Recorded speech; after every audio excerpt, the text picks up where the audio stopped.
For today, I want to start actually. I'm a little confused because when you do read about For Today, it seems to be a very strong Christian band, but then listening to the album, it certainly doesn't sound like you're listening to a Christian album. Thank you. Yeah, I grew up playing heavy music. That's the kind of music that I love to play, and it's fun to play. And, we're lucky enough to have been able to make a career out of it. Yeah. I mean, we're not ashamed about our faith, but, I'm realizing kind of more and more, I think, as time goes on, that while people, maybe not everybody is willing to receive what I have to say about faith, but I still think everybody needs a little bit of help.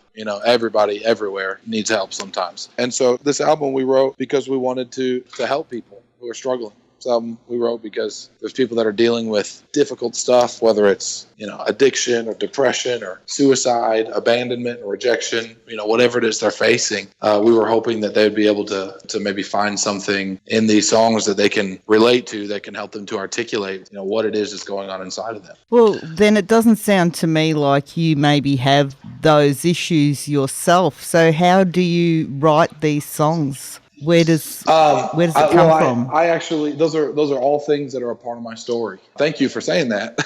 I appreciate that. But yeah, those things are all a part of my story. I mean, there were years in my life that I would be physically sick every day because I was so severely depressed and was taking antidepressants, was on medicine for a while, and even wrestled with what way would be best to kill myself for a while, and face my giants on my journey. But while those may not be things that I wrestle with quite to the same extent right now in life, I think the reality is that we sometimes alienate people with our speech. And what I mean is, instead of saying, oh, some people out there struggle with depression, the truth is that if some people struggle with depression, we all struggle with it. That we as a human community are facing the issue of depression, and whether you are the person that's dealing with it or not, and whether I'm the person that's dealing with it or not, if somebody is dealing with it, then it's a problem that I think we all should face together. That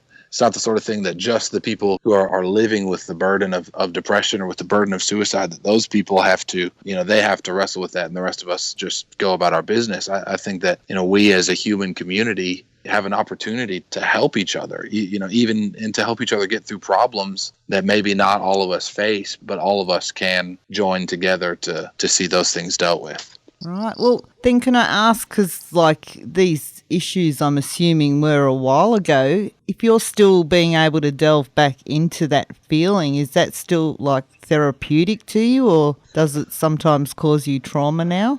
That's an interesting question. I love it and hate it.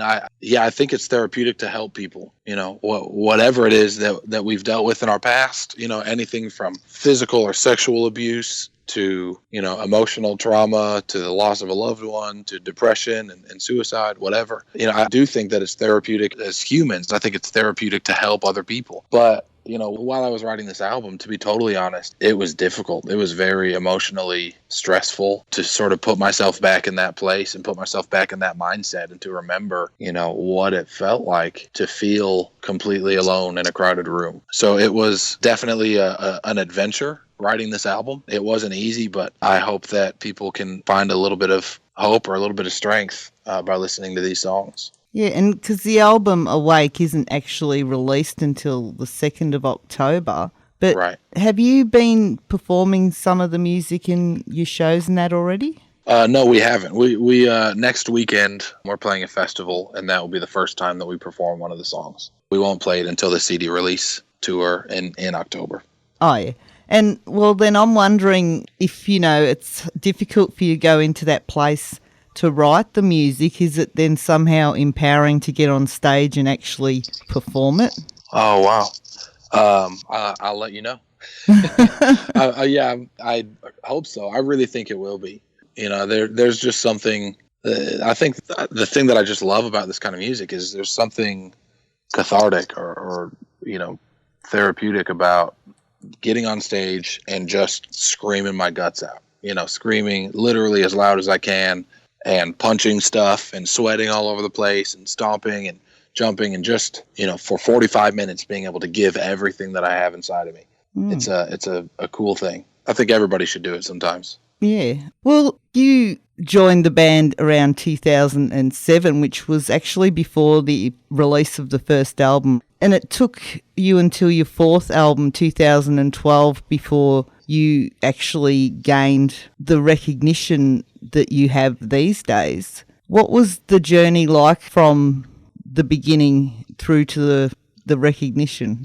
It was awesome. I didn't expect us to put out. I think this album is our sixth full length. I think we've done six full lengths, an EP and a DVD. But I never expected that. When I started with this band, I thought that we would put out a CD, maybe two, and then tour around the country for a few months, and that would be it.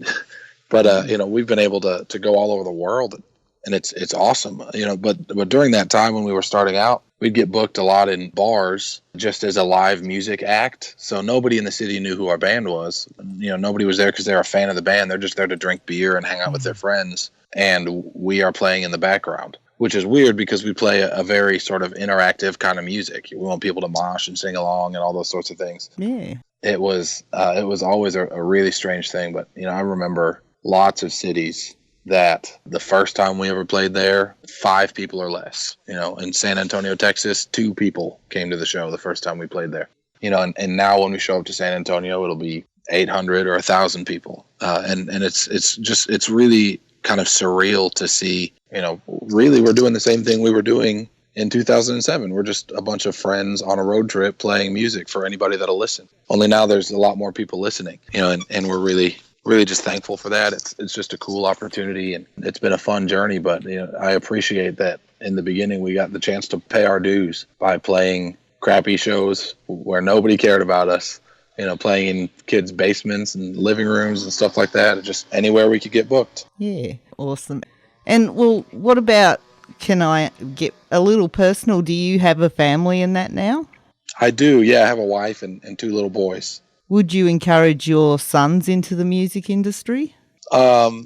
Maybe. There are some things that I wish somebody could have told me up front, or maybe prepared me for ahead of time. That if my kids wanted to be in a band, maybe I'd be able to help give them some wisdom or some advice that could save them confusion down the road. So I'm not against it. But they'd have to be good. I don't want my kids thinking they're going to make it just because Dad's band did good. I want to make sure that they know what they're doing, because there's a whole lot of crappy bands out there, and it's hard to get noticed. Yeah, and well, then for the young guys out or young girls out there too who are thinking about getting in a band, what would be the number one thing you'd want to tell your children or other people's children about the industry?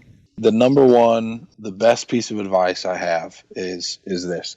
Don't ever become in real life who you pretend to be on stage. I know that seems really strange, but we see guys in bands who, everybody, when you put them on stage, they have like a stage persona. You put on a show. That's why it's called putting on a show. Mm. But if I were to act to my wife or kids or to my friends the same way that I do when I'm on stage, if I would act in real life, like that sort of ultra confrontational, revolutionary, aggressive, in your face sort of guy all the time, I would have pushed everybody out of my life, and I wouldn't be a real person who's able to hold a real conversation. It's strange to me how really frequently I see it happen, that guys in bands, they put on this stage persona, and maybe their sort of thing is that they're artistic and poetic and kind of quiet, and then off stage they try to act the same way, and it's like, dude, you're an adult and you can't hold a conversation with another person. Like you've just been a band guy for so long that you can't sit down and make a new friend anymore. The only way that you can have a decent conversation is if someone calls you to interview you, and you give them the same answers you gave everybody else. Like there needs to be some authenticity and some vulnerability. And so I think that would be my number one piece of advice for people thinking about pursuing a place in the music industry. And that is that, you need to continue to be who you are. And, when you're on stage, do your thing, kill it, put on your persona, put on a great show, but be able to take that off when you walk off stage and to just sit and chat with people, and be a humble and vulnerable person to those around you. Well, you say it might sound strange, but I've asked quite a few bands who have been in the industry for a long time the same question, and I think that's probably the best answer I've ever had. Oh, wow. Thank you. And it's very sad. Yeah. Yeah. It's really true. These people, they legitimize themselves by their social status. But, the reality is we live in a very small bubble. There are, every once in a while I'll have a fan stop me and say, hey, I really like your band. We'll take a picture together. But the rest of the time, it's just me and strangers. I'm walking through an airport and I have to be able to hold a conversation with somebody who doesn't know my band and doesn't care about my band. And a lot of these guys are incapable of doing that because they've been so warped and absorbed into their little social bubble where they're a big deal. And that's a dangerous thing. Yeah. And so then, like the band, is this a full-time thing for you? I did see that you had a gospel band on the side. Is that still going? It's not a gospel band. It's actually just speaking. The albums that I put out. Mm-hmm. It's kind of hard to explain. There's music in the background, and in the foreground, it's me sort of sharing some messages that I believe that the Lord gave me. So yeah, those are just speaking, but I do actually do a lot of speaking beside the band. Now, I'll share a little bit on stage for a minute or two while the band is playing a concert. But sometimes I'll go to a church or a venue or a conference somewhere and just be able to speak without any music. That's kind of always a little bit exciting because I have the time to go a lot deeper and to explain things and elaborate on things much better. But yeah, I do that quite a bit now, actually. And as we have spoken about, the reason we're talking is because you do have the new album Wake, which is out on October the 2nd. And that's right. You did mention you've travelled the world and that doing shows. Have you actually been to Australia? Yeah, we've been there 3 times on tour. Yeah. And is there a plan to possibly come back here for the Wake album tour? I really hope so. We don't have anything confirmed right now, but we are working very hard to get something put together, so keep an ear out. Awesome. And is there something you would like to tell your Australian fans about the album Awake? Check it out. It's heavy. I hope you'll like it. It is heavy, and I actually really like. I actually was all after listening to the album. I thought this is such a personal album, and it's all about you, But talking to you now, it's actually more about you giving a message from yourself to people. Yeah, exactly. And I think that's what I learned from Jesus, from following Jesus for all these years is that, life is not about, demanding that things be given to me, but taking from me and giving to others to help them and to serve them on their journey. And I think that's a beautiful thing, to see, the way that Jesus did that for others and the wild extents that he went to serve other people, and then to take that heart and that perspective and say, I want to apply that to my life. That's what it means to follow Jesus. I actually wish that people heavy music is quite often generalised by people who don't like it or understand it, and I wish they would actually talk to people like you and see that, it is music. It's music. It's not all about Satan and stuff like that. Right. And it's okay. I'm not worried about the people who generalize our music. I think one of the things I love about our music scene is that it is so diverse. We've just got done with the tour with our friends in Motionless in White, who are, in terms of beliefs, who are totally opposite, from everything we believe. But I love that there's people like that in the scene, and then there's me. I'm a pastor in Alabama who plays in a in a metal band too, and I like that we are an eclectic, dynamic group of people who all are sort of brought together by the common interest that we have in heavy music. Yeah, and I will tell people that once again the album Awake is out on the 2nd of October, and you can find out more about For Today at fortodayband.com or on Facebook at facebook.com/fortoday. People can go there and give you some love and tell you how much they love the album when it comes out. Yeah, that's right. And the single Broken Lens is out right now. It is, yep. Thank you very much. I would love to talk to you again sometime because there's so much I would like to talk to you about, but I will let you go. Thank you both.